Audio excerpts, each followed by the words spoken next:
How did JJ Redick look in his Lakers head coaching debut? Perfect. Couldn't do no wrong. Looked perfect. The way he played the LeBron, Bronny, perfect time, and they up by like 15, throw them in. If they come back to about 9, bring them out. The rookie, oh man, I love Connect.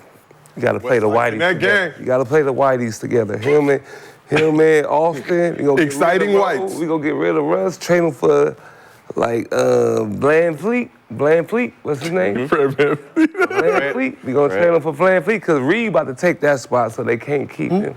Bland Fleet. Fred. You talking about Fred? Fred Bland Fleet. We get him, the Whiteys out there, LeBron AD. If we get him and the Whiteys out there, LeBron AD. Connect rookie, he gonna be all rookie team this year. No, JJ. They look like they got chemistry though. Look like they look good. They look like they know what they do. Like when it comes to coaching is about all jokes aside, though. Man, for real. Subbing, making the right subs at the right time, play calling, and knowing how to manage the timeouts. Right? That's really what coaching is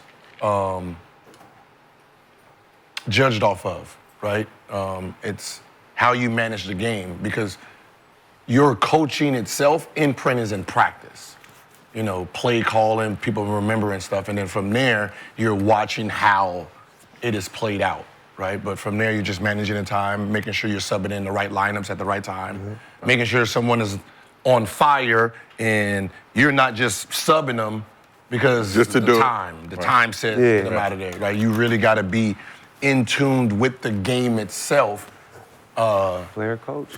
Yeah, player coach. You know, because some guys just coach from their piece of paper, and they don't have the flow of the game. For real.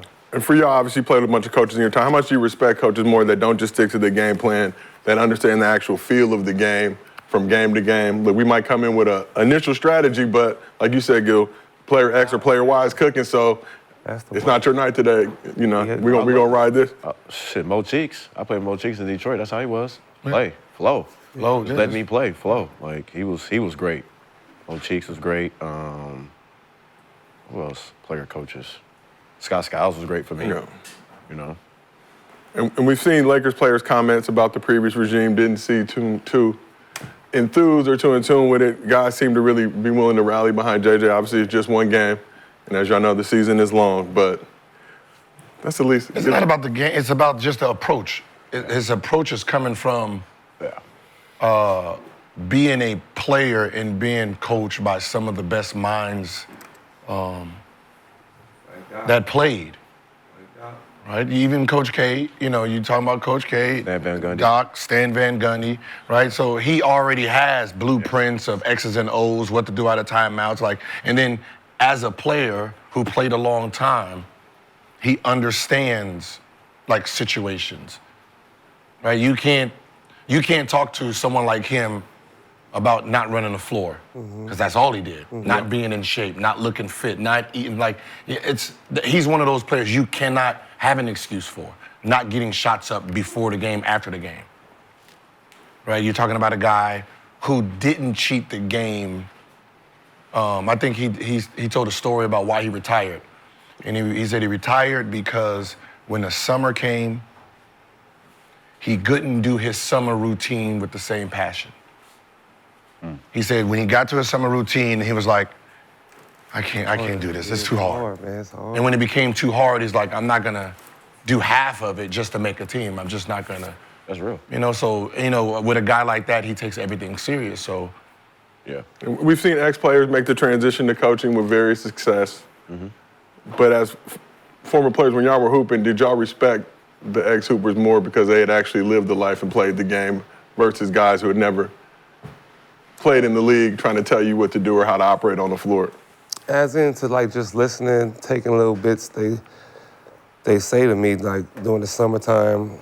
I see it now, you know, what they was talking about, don't take the game for like granted because it go by like that, stuff like that. Because before you know it, you'll be 30-something, man. So listen to the vets, really. And for JJ, I seen sometimes he was getting back into player mode, but he caught himself. He was on the sideline about to go get a tech, but then he settled down. It was dope to see for me. I seen him bump chest with AD.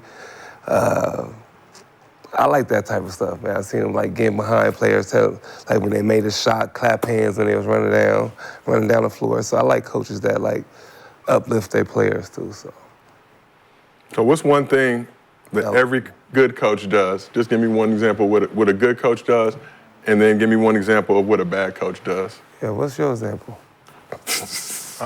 Coach? A bad coach? I mean, I listen to coaches.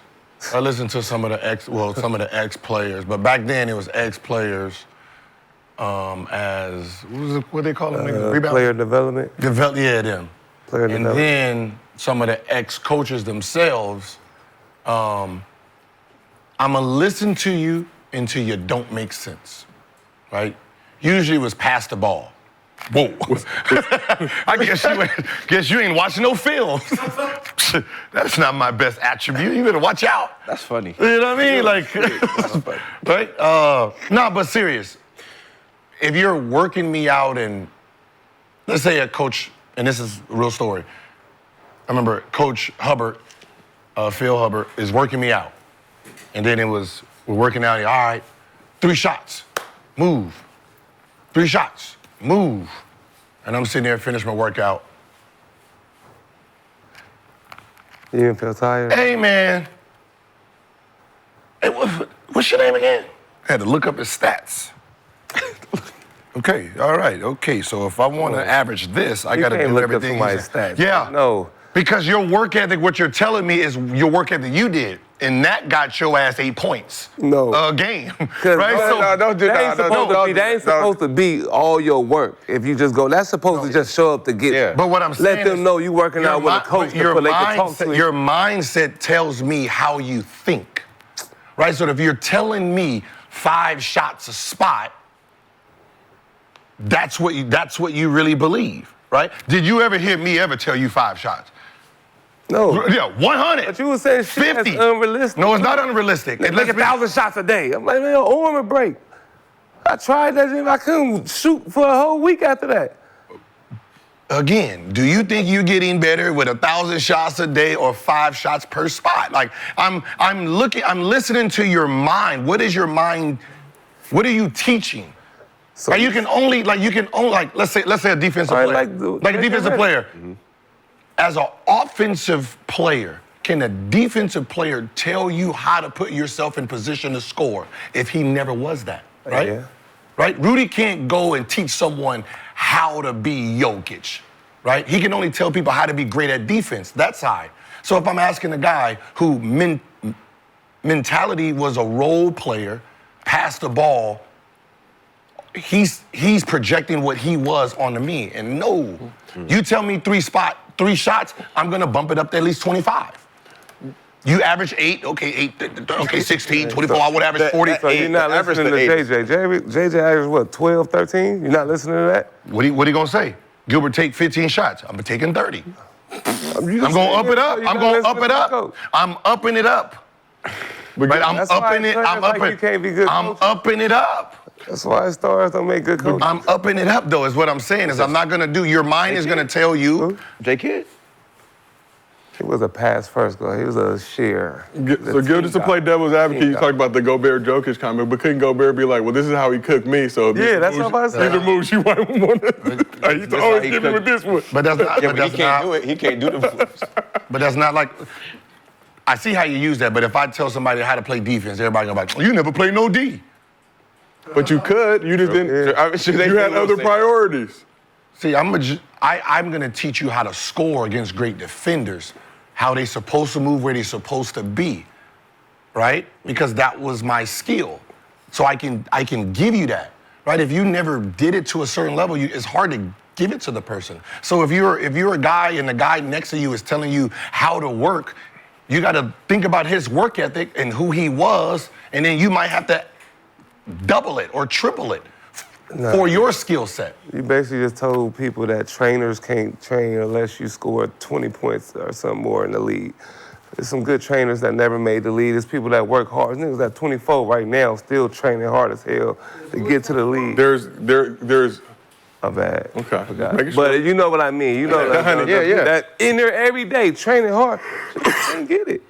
But you just can't tell I average 20, I'm the best trainer in the world. It's more No, it's not averaging 20. If I'm a trainer, right? work ethic is work ethic. What I'm saying, if I'm a trainer, you can only go about how you play the game, how you wasn't in the game, right? If you think if Pat Beverly was your trainer, you're pretty sure that shit's gonna be intense, right? Mm-hmm. It's gonna be intense. You just, because that's how he played the game. He's gonna project what he is, what he was, onto this this what's the name. Mm-hmm. So if I'm working with a trainer and he's giving me three shots of spot move, 3 shots of spot move, I'm gonna ask him, hey, what's your background? What'd you do?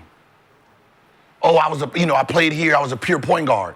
His workout is around how he played the game. So I know if I'm gonna work with this guy, he's thinking from a point guard mindset. So I gotta put my skill set on it. So I'm gonna up some of these dosages. Yeah. I'm not gonna stay with his dosage if I want a real work ethic, right? So if he's saying 3 spots, I'm gonna say 5 or 10. That's all. But sometimes most player development coaches put you through the plays you coming off this curl, you're gonna do that. And how many they gonna say? Yeah, see, there you go. The whole thing ain't just to work out with them. That's just to get a get in good with the coach. You don't supposed to base that goddamn workout. You just building a relationship? Yeah, you just building a relationship. But I didn't know I was here to build. I thought I was here to get Your trainer is who you really trust. How you got there. That's who you go with.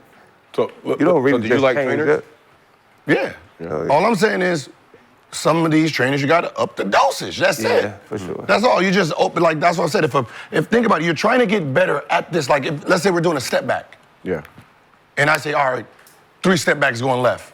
All right, 3 steps going back right. Did you learn anything? No, you gotta do more. No, you gotta do more. That's all I'm saying. So just add onto it. Knowing if you train with me, there's not gonna be 3 shots a spot.